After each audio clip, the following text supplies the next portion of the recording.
Okay. Great.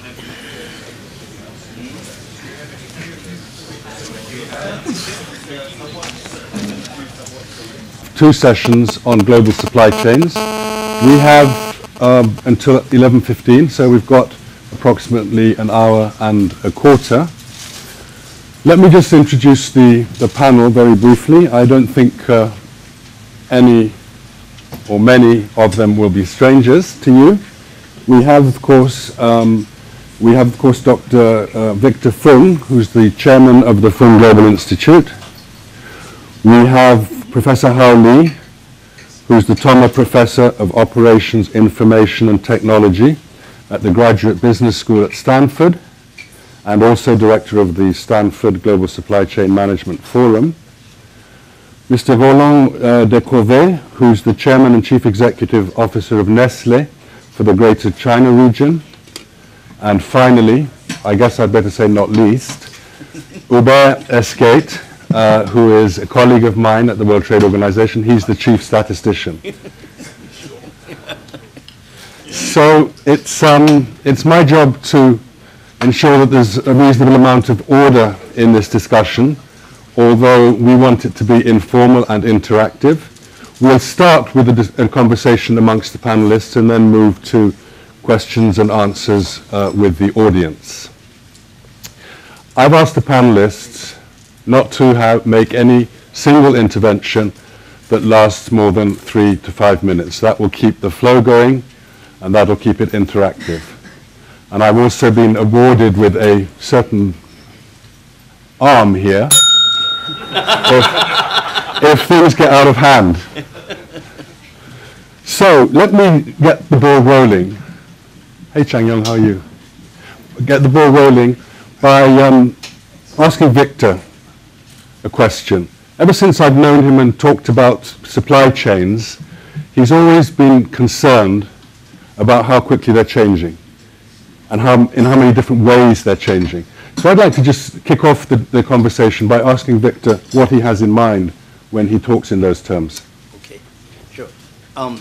If you don't mind, Patrick, I'm going to stand up because the chairs are too comfortable. I'm going to kind of fall asleep there. Morning, everybody, and welcome up here in the supply chain. Is this thing working? On. Hello? Hello? Yeah. Yeah. Okay. Okay. Morning, everybody. What I'd like to just suggest to all of you is, the supply chains that the world has seen really in the last 20, 30 years is in the process of undergoing a major change.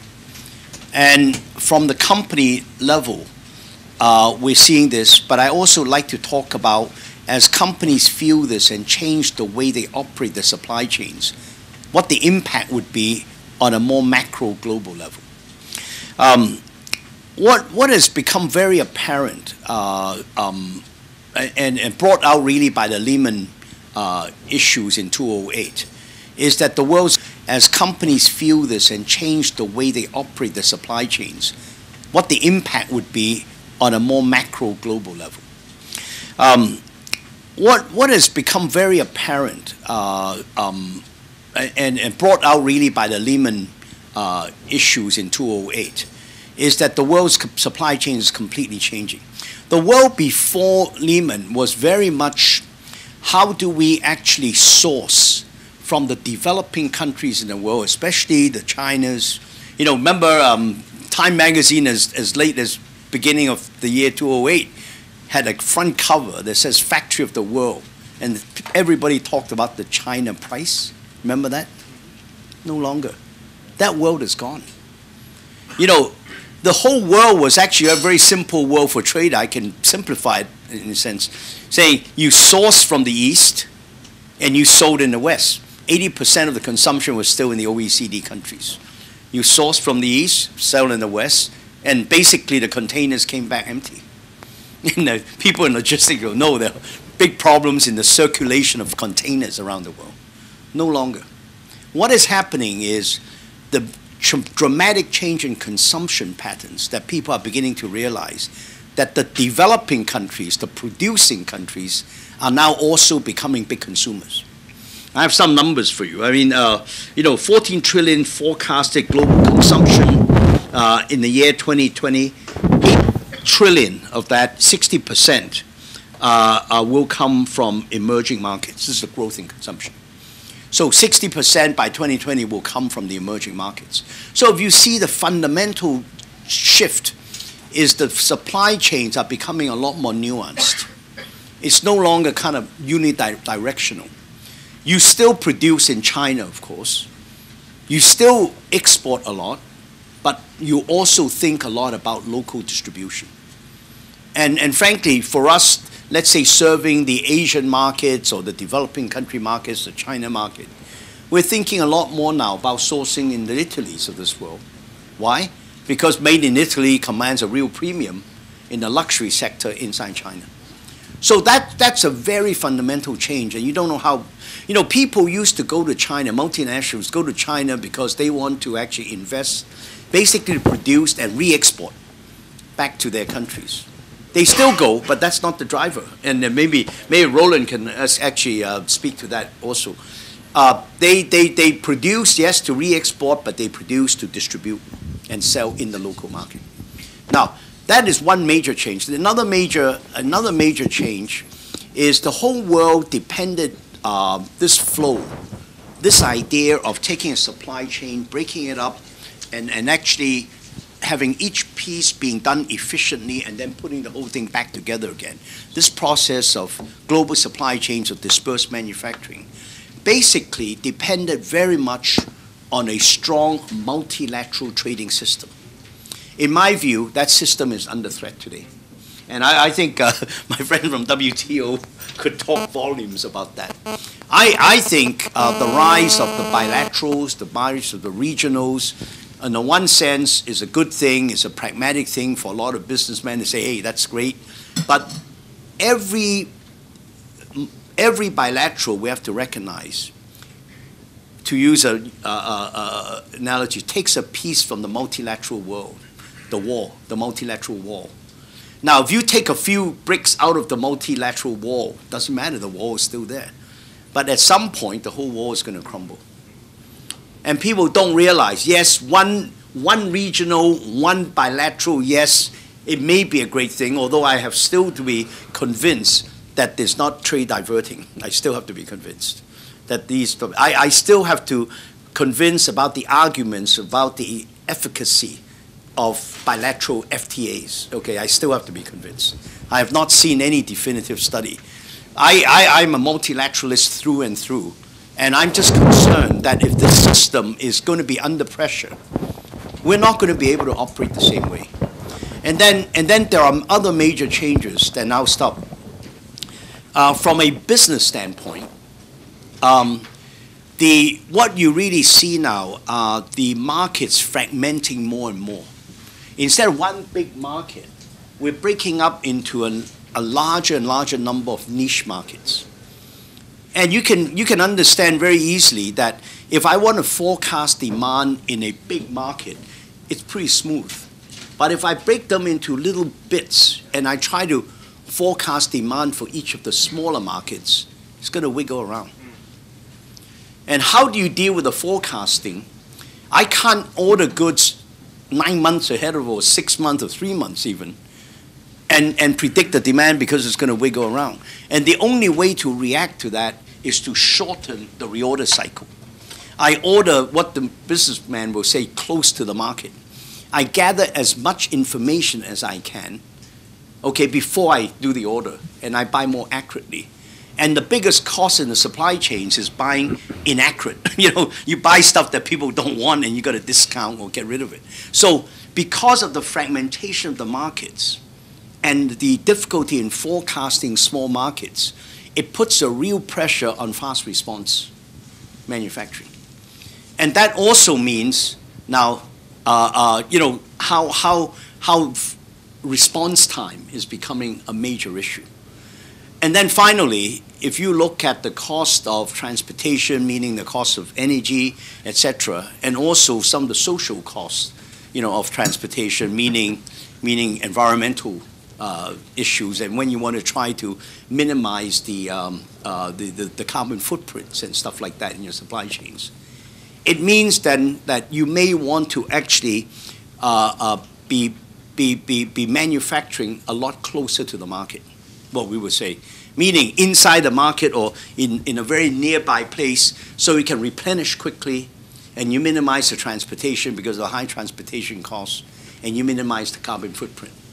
So there is a movement back towards doing manufacturing closer to where it's going to be consumed, meaning the OECD countries.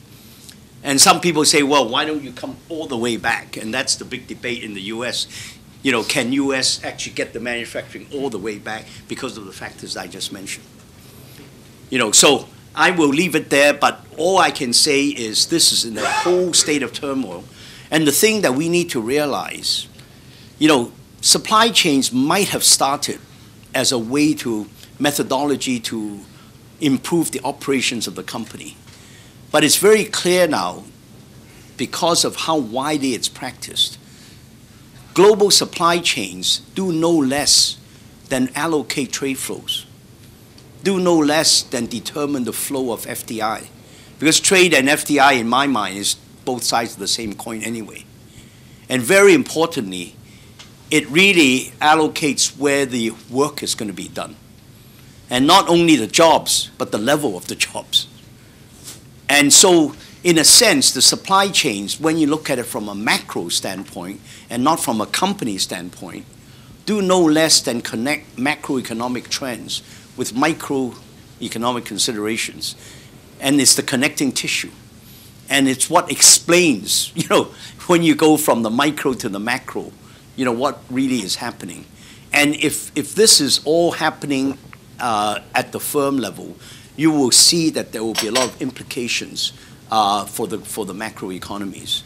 And in a sense, what for the Fung Global Institute, studying supply chains in our mind, is really a study of how the real economy in the world will be evolving.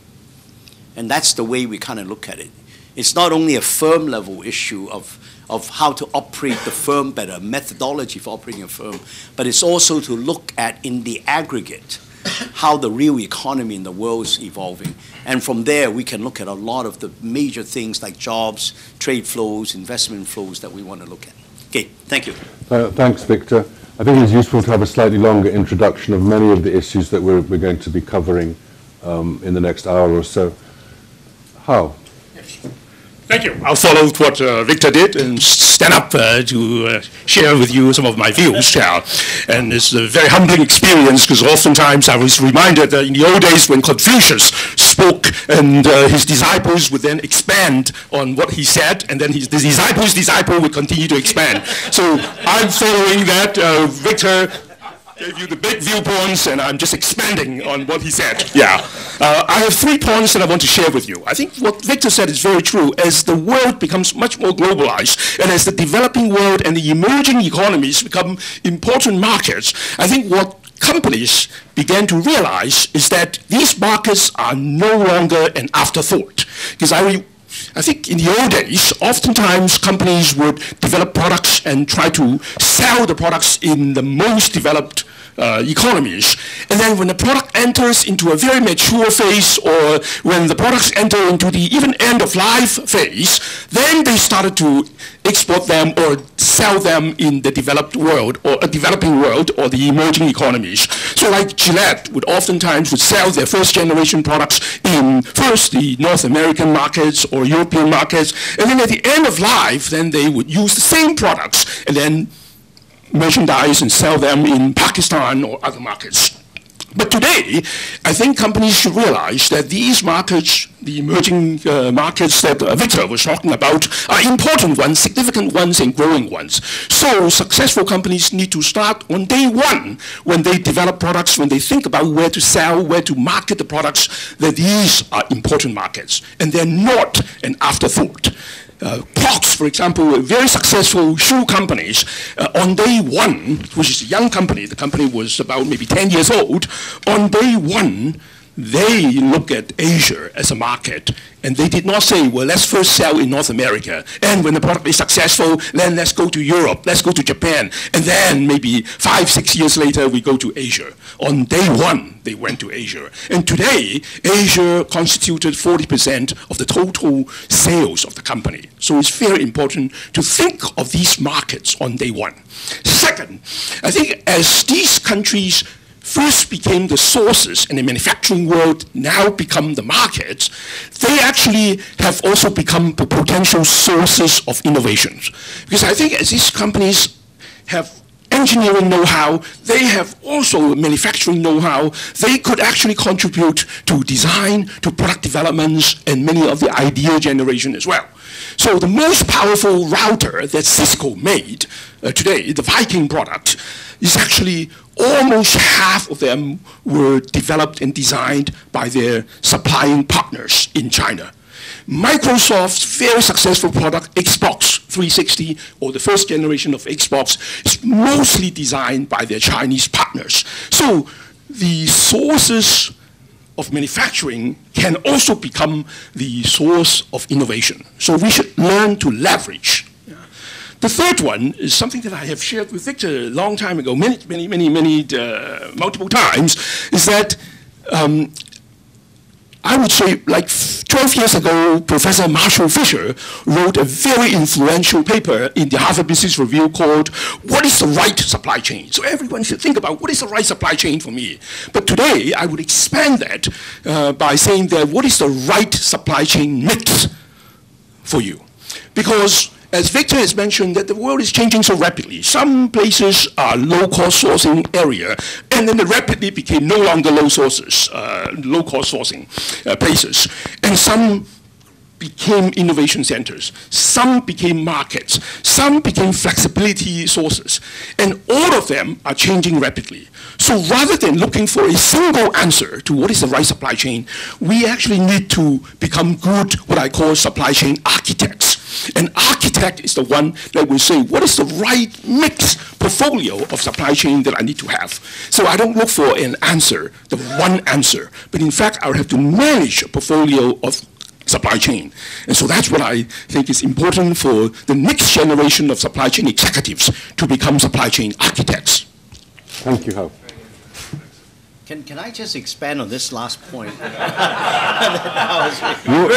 the boss. But I thought Hal made a very important. And sometimes people think of supply chains as something that's very rigid.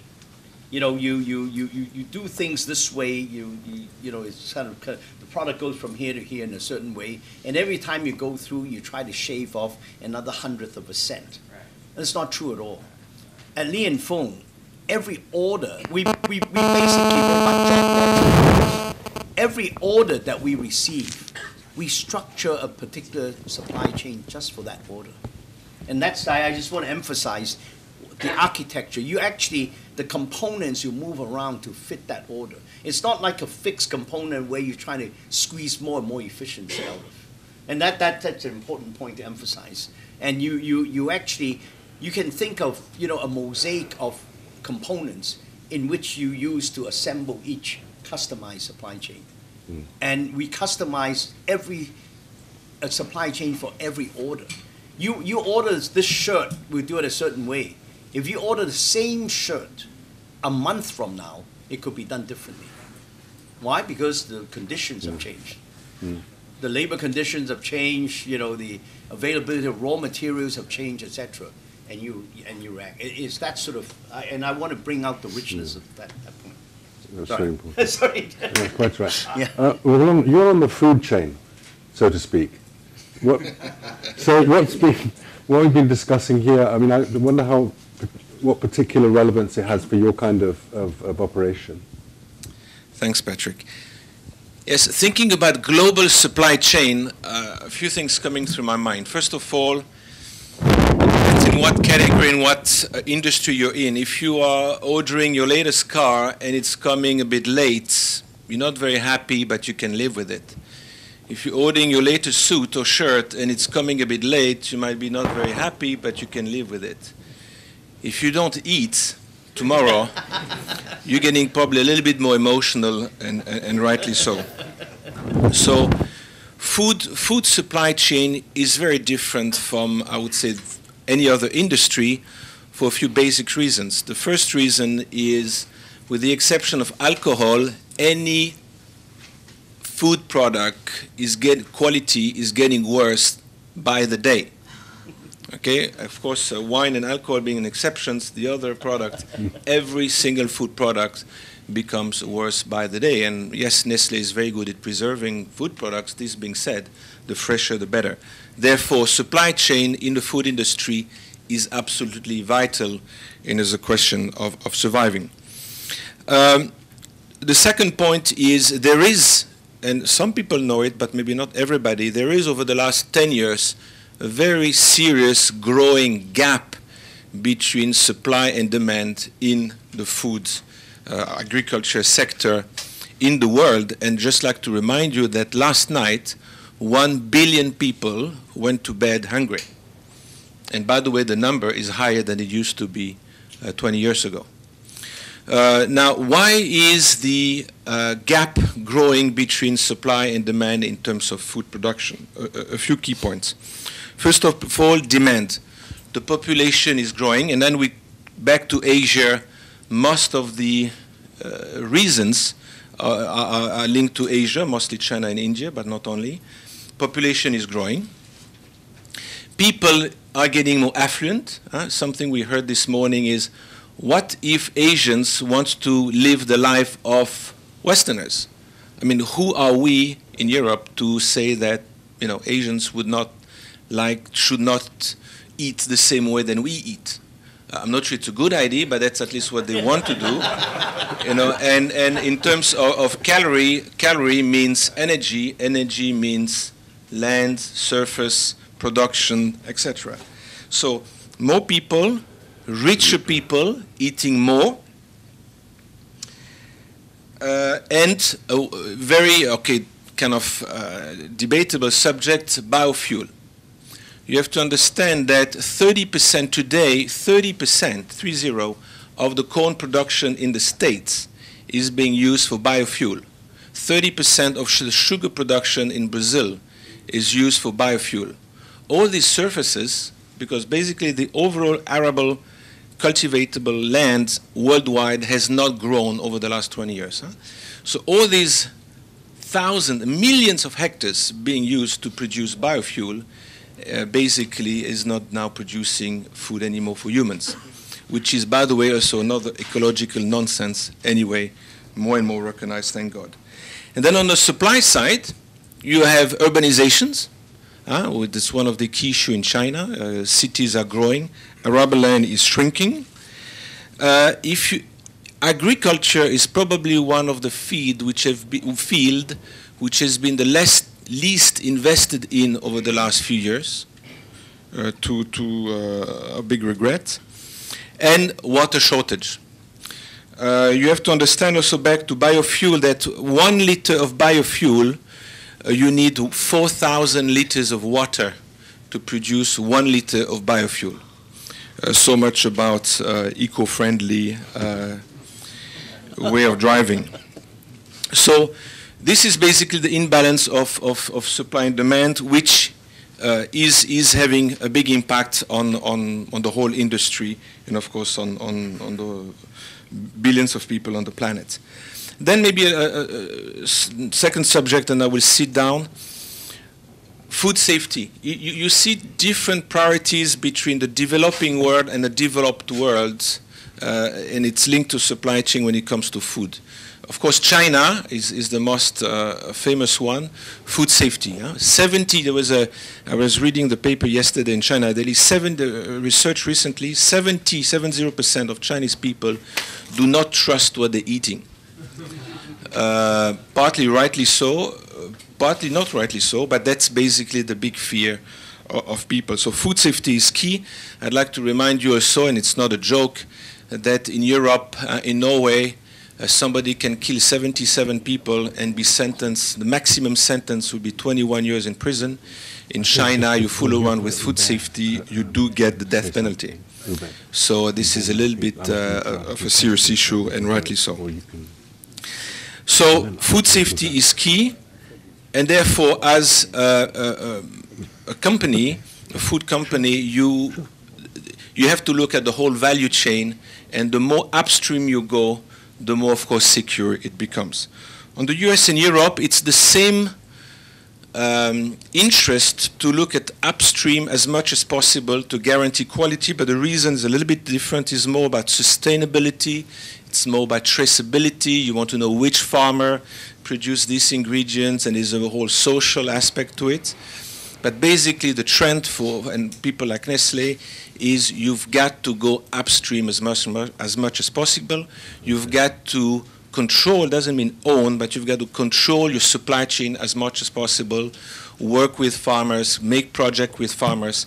And in our case, we can talk about it later, be it our key ingredients like milk, coffee, and sugar. We have to go higher and higher, straight to the farmers to guarantee the quality, to guarantee the supply. And again, half-jokingly, we have countries recently who went to war to guarantee the supply of oil with relative success, as we know. While in the industry world, we also have to kind of go to a more peaceful way to guarantee our supply of raw material. Does anyone want to comment on anything that Roland has said before we ask? Well, yeah, there are a lot of things, but let me just quickly ask Roland a couple of questions. I find it staggering that 1 billion people would go to bed hungry in today's world.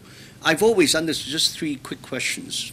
I've always thought that, at least in today's world, hunger is a problem of logistics and distribution as opposed to the amount of food. So if you add up all the food in the world and all the people, actually there's more food than people today. Then in a few years it may be different. It's getting the food to the people that is the issue. Is that true or not? The second is, I find it fascinating that you mentioned that people in developing countries are actually now eating better from a Western standard. Are the people in the developing countries, the people of poverty, the people still going hungry, mainly because within the developing countries there is a less fair distribution of food, if you see what I mean? The better the people are actually taking food away from the poorer people, in a sense, because the better the people with more money are eating better, and they're kind of co-opting the food chain. And I just wonder how much of a problem that is. And then finally, in China, I asked some people who dug into this China food safety issue, which is on everybody's mind. It really goes back to the fact that China doesn't have a cold chain. And because it doesn't have a cold chain, a lot of the downstream producers then put a lot of stuff in the food in order to preserve it without, a proper cold chain. So would some of these problems be capable of solution by actually looking at some of the bottlenecks? Like, I don't know if it's true or not. This idea of China's problem, the food safety problem, really originates from the fact that it doesn't have a cold chain, and causing a lot of consequential problems downstream. Would you like to answer some of that? Okay. Okay. In 3 minutes? Yeah, right. 2.5. Maybe to start with China, cold chain, yes. Well, first of all, people need to know, and I'm not here to defend the Chinese government, I've no special agenda, but I would say, I worked, before that, I was 4 years in charge of Nestle in Pakistan, and there's without getting into sensitive debate, there's quite a difference between the Chinese and the Pakistani government, at least in terms of implementing guidelines. In China, the Chinese food safety rules, not many people know that, are tougher than the US FDA and in the Europe, especially after the melamine scandal in 2008. So the rules are there. And as often in China, the problem is not the rule, it's basically the implementation. The latest rule was in 2009, because in 2008 there was a major milk scandal where babies died, and basically they put glue into milk to hide the protein content, which led to several people being sentenced to death. My personal opinion, rightly so. Yes. No, it was before. But it was long time. Was long time. But it's a good point. The Congress, the parties, basically the Parliament, if you want, in March, which meets once a year in March, the Chinese Parliament this year in March has taken away 5 different types of crimes out of the death penalty, and has strengthened